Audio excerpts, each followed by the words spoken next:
যাদবকে মনোযোগ মন্ডলীকে বাদ দিতে হবে।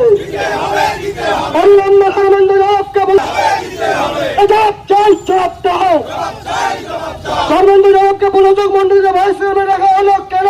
তৃণমূল জবাব দাও।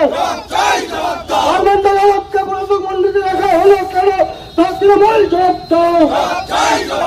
জবাব চাই, জবাব দাও। অবিলম্বে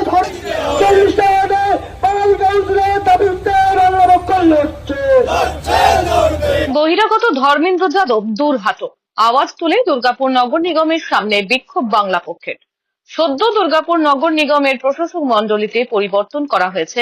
প্রশাসক মণ্ডলীতে ভাইস চেয়ারম্যানের পদ থেকে অমিতাভ বন্দ্যোপাধ্যায়কে সরিয়ে তার জায়গায় ধর্মেন্দ্র যাদবকে ভাইস চেয়ারম্যান করা হয়েছে এবং পরবর্তীকালে প্রশাসক মণ্ডলী থেকে বাদ দেওয়া হয়েছে রাখি তিওয়ারি, অমিতাভ বন্দ্যোপাধ্যায়, দীপঙ্কর লাহাকে। প্রশাসক মণ্ডলী থেকে রাখি তিওয়ারি এবং দীপঙ্কর লাহা এবং অমিতাভ বন্দ্যোপাধ্যায়ের মতো বাঙালিদেরকে সরিয়ে বহিরাগত একজনকে ভাইস চেয়ারম্যানের দায়িত্ব দেওয়ার প্রতিবাদেই তাদের এই বিক্ষোভ বলেই জানায় বাংলা পক্ষ। বহিরাগত ধর্মেন্দ্র যাদবকে সরিয়ে দুর্গাপুরের ভূমিপুত্রকে এই পদে বসাতে হবে, এই দাবি ছাড়াও আরো কতগুলি দাবি সম্বলিত স্মারকলিপি জমা দেয় বাংলা পক্ষ। বাংলা পক্ষের জেলা সম্পাদক অক্ষয় বন্দ্যোপাধ্যায় বলেন, ধর্মেন্দ্র যাদব সরকারি জমি দখল করে সব বিক্রি করে দিল। উনি যেই এলাকার বাসিন্দা সেখান থেকে একটা ভোটও তিনি পাবেন না, কিন্তু সরকার বাঙালিদের সরিয়ে বহিরাগত ধর্মেন্দ্র যাদবকে সরকারি পদে বসালো। আমরা তার বিরুদ্ধে প্রতিবাদ করছি। আপনারা প্রত্যেকে জানেন যে দুর্গাপুর মিউনিসিপাল কর্পোরেশন দীর্ঘদিন ধরে ভোট করাতে পারেনি।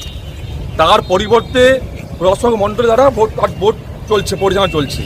কিছুদিন আগে বোর্ড থেকে 3 জন বাঙালিকে নাম সরিয়ে দিয়ে এক বহিরাগতকে চেয়ারপারসন করেছে। আমরা চাই অবিলম্বে এই পুর প্রশাসন চালাবে বাঙালি, কোনো বহিরাগত চালাবে না।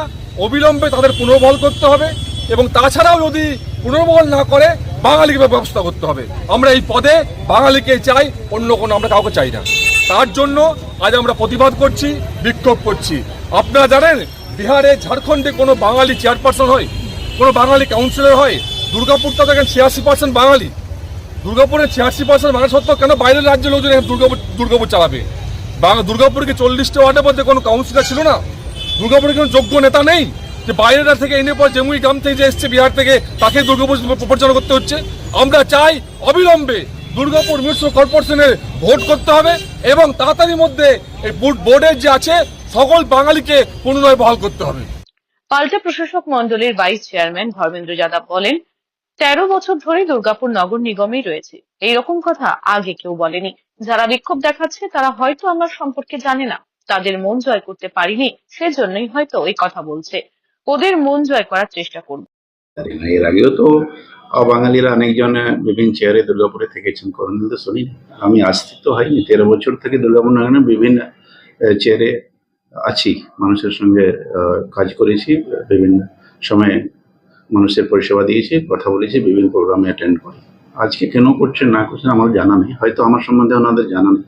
যদি খোঁজ নেবেন, আমার মনে হয় না এটা করবেন। যদি কিছু জনের আমি এখনো মন জয় করতে পারিনি, চেষ্টা করবো। আমার তো কাজই সমাজ সেবা করা, মানুষের পাশে থাকা, ওনাদের মন জয় করার কাজের মাধ্যমে জয় করার চেষ্টা করবো। এই ঘটনায় স্বভাবতই শুরু হয়েছে রাজনৈতিক চাপান্তর। বিজেপির জেলা সহসভাপতি চন্দ্রশেখর বন্দ্যোপাধ্যায় বাংলার পক্ষকে কটাক্ষ করে বলেন, বাংলা পক্ষ হলো তৃণমূলের বি টিম। আমি এই বাংলা পক্ষ যারা হচ্ছে তৃণমূলের পরামর্শদাতা, আইপ্যাকের বি টিম হিসাবে তৃণমূলের কাজ করেন। এরা প্রশান্ত কিশোর আইপ্যাকের প্রধান, তার বিহারে একবার নাম থাকে ভোটার লিস্টে, একবার হচ্ছে পশ্চিমবাংলার ভবানীপুরে। তখন হচ্ছে এই বাংলা পক্ষকে কোনো প্রতিবাদ করতে দেখতে পাবেন না। চাচা ফিরাদ হাকিম, তাকে কলকাতার মেয়র করেছেন মাননীয় মুখ্যমন্ত্রী, তিনি বিহারের সিওয়ানের বাসিন্দা। তখন এই বাংলা পক্ষকে দেখতে পাবেন না ফিরাদ হাকিমের বিরুদ্ধে কোনো প্রতিবাদ জানাতে। যারা হিন্দি ভাষী, বাংলা ভাষী এসব ভাগাভাগি করে রাজনৈতিক ফায়দা তুলতে চাইছে তৃণমূলের বি টিম এই বাংলা পক্ষ, তাদেরকে বলি, দুর্গাপুরের রুচিশীল, কৃষ্টিশীল, সৃষ্টিশীল মানুষ এই নোংরা পলিটিক্সকে গুরুত্ব দেয় না। তাই ভারতীয় জনতা পার্টি দুর্গাপুরের মানুষের নার্ভটা জানে, পালসটা জানে। আমরাও দুর্গাপুরের মানুষের সাথে অঙ্গাঙ্গিভাবে জড়িত। দুর্গাপুরের ভূমিপুত্র হিসাবে, দুর্গাপুরের মানুষ হিসাবে আমরা এটাকে ভালোভাবে বুঝি। তাই বাংলা পক্ষ এসব করে যারা তৃণমূল কংগ্রেসের একটা অংশকে সুবিধা করে দিতে চাইছেন, তার এই নোংরা রাজনীতিকে আমরা সমর্থনও করি না। আর বাংলা পক্ষ যতদিন পর্যন্ত তৃণমূল কংগ্রেসের দালালি করা না ছাড়বে, ততদিন এই সংগঠনটাকে আমরা কোনো গুরুত্বও দিচ্ছি না, আর এর কোনো গুরুত্বও নেই। দুর্গাপুর থেকে চঞ্চল চৌধুরীর রিপোর্ট, ক্যানভাস টাইম। সহজেই স্বাস্থ্যসাথী কার্ডের মাধ্যমে সুচিকিৎসার একমাত্র প্রতিষ্ঠান citizen hospital, Bidhannagar, Durgapur. Helpline number 9800897855। অ্যাপয়েন্টমেন্টের জন্য ফোন করুন 7477783932 কিংবা 9933475697 এই নম্বরে।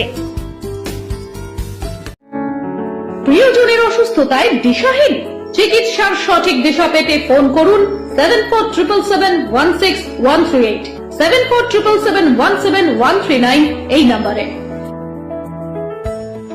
শহর দুর্গাপুরে চিকিৎসার নতুন দিশা life care hospital. Life care takes care of your health. প্রবীণদের জন্য রয়েছে বিশেষ ছাড়। স্বাস্থ্যসাথী সহ সমস্ত মেডিক্লেম ইন্স্যুরেন্সের চট জলদি সমাধান। অভিজ্ঞ চিকিৎসক মন্ডলীর দ্বারা সঠিক রোগের নির্ধারণ ও চিকিৎসা। সিটি সেন্টারে ডক্টরস কলোনির পাশেই বর্তমানে শহরের চিকিৎসার অন্যতম epicentre life care hospital, passion for care and cure.